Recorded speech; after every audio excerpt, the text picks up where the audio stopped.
Hey everyone, how's it going? Marcos Villegas here in Los Angeles, being joined with the undefeated Diego Pachego, who fights on this Canelo versus Triple G Part 3 card in Las Vegas. Feelings, emotions, you're a few days away, man. How is it? I'm super excited, happy to be here in Vegas for a really big event, the trilogy of Canelo Triple G. I had a great camp and I'm excited. I'm putting on a great fight this Saturday and celebrate this victory. You got beast in your guys' stable, man. It's what you, David Benavidez, Rayo, if I'm correct, right? Yeah, Rayo, Junior Benavidez, my little brother who's Fed Pacheco. He's making his debut soon. He's a heavyweight, so he's in the debut on the Fundora undercard. We're excited about that. He's actually not here because he's in camp with Frank Sanchez right now. So he's working with him right now. And yeah, man, we've got a team full of killers and excited for our futures. We're all really young too. It's crazy. David's the oldest and he's like 25, so it's cool, yeah. How is it like being in camp with all those guys and just like the day-to-day, like with how you guys push each other? Like, how is that? It's great, bro. It's like a brotherhood. We all look out for each other. We all want to see each other do good. We all help each other in any way we can. So just to have, guys like David, guys like his brother Junior, who's been around the business for a long time, it's great. They teach us a lot of things in the gym and also things that we need to know outside the gym of the business, So it's great to have guidance of them and his father as well, senior. Great people. Rayo, what happened, the loss, I guess, how was that for you seeing that? Because you guys are a tight-knit group. Yeah, Rayo's my brother, man. It was tough to watch that, I was sitting there ringside with his family, his mom, his dad. So it was tough on everyone, but I guess, it's part of the sport. Things happen. It's a roller coaster ride, it has ups and its downs. So just wish him the best, I know he's going to come back and get right back to where he was at. Do you guys, I know you're all like kind of scattered weight classes, but like do you ever get a chance to like spar David, spar Jose? Like how is that? Yeah, we all spar each other. Like even my brother who's a heavyweight spars Rayo who's a lightweight. So we all just mix it up, obviously we're not going to try to knock each other out, it's more of like tactic sparring where we'll even pause in between and be like, yo, like you got to fix that, man, keep the hand up, or when you're throwing this, you drop in this hand. So, it's more of that type of sparring. So it's great, we help each other out a lot and yeah, we have a great team. Like how tough is it to spar David? Oh, David is the toughest guy I've been in the ring with. He brings it every time. You have to be on your A game every time you get in the ring with him. If not, you might get hurt. So it's great work. He keeps me on my toes. I give him great work as well. After this fight, actually, I'm going right back to Seattle to help him with his camp because he has a fight coming up as well. But like, how is it? Like, how is it like actually like being in there? Like the pressure, the volume, like the punch. Like, how is it to be in the ring with David?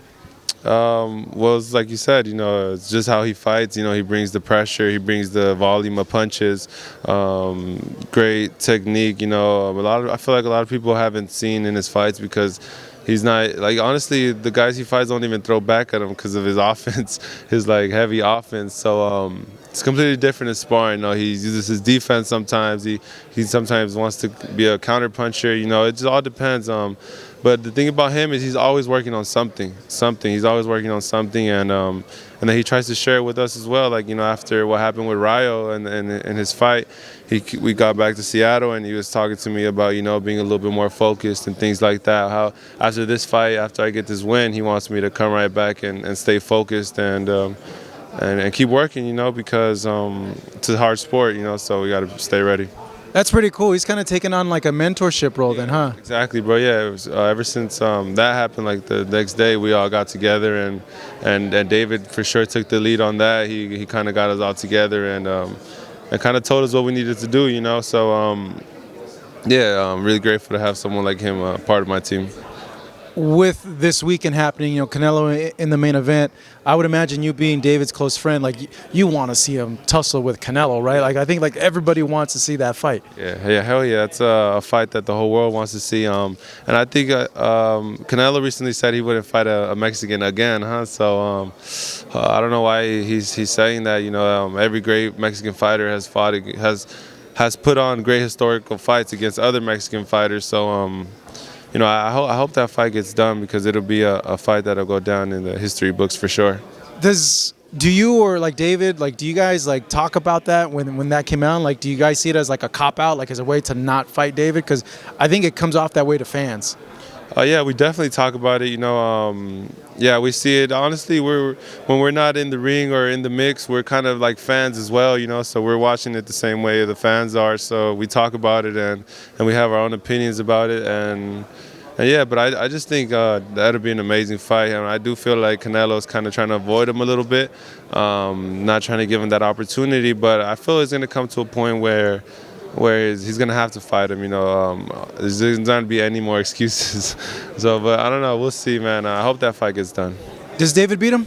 I think David beats him. Yeah, I think David, his offense, his volume of punches, I think he has a high chance of beating him. Looking at this weekend, he has to beat Golovkin, obviously, but he's the favorite. You're on this card, great exposure for you. You're undefeated, and I know that you want to be in these types of fights.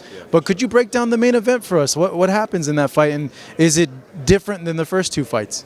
I think it's going to be a great fight, bro. Honestly, I have it 50-50, even though Triple G is a little older. I know Canelo is still going to respect his power. He still knows he's shared the ring with him before, and I know it weren't easy fights. So I know that's in the back of his head. He can't let off the gas at any moment because G is a experienced, really strong fighter. And yeah, man, I'm just super blessed and grateful to be part of this show, man. It's going to be a great fight.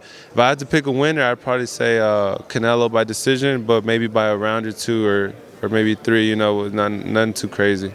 Damn, you think it's going to be close? I think it's going to be a close fight. Why? Because a lot of people are like, nah, Canelo's going to murk this guy. He's old and yeah. Triple G's Triple G. He's a great fighter. He is a little older now, but he still has the power that you have to respect, and he still has the experience, which never goes. So I think it's going to be a close fight. All right, let's see what happens. Diego, man, good chatting with you. Thank you, man. Thank you, Appreciate it, bro. you. Here with Diego Pacheco, Marcos Villegas, Fight Up TV. Thank you so much for watching this video, and make sure to subscribe for more videos of your favorite fighters over here on Fight Up TV, and give us a follow online as well at Fight Up TV on Twitter and on Instagram. We appreciate it, guys.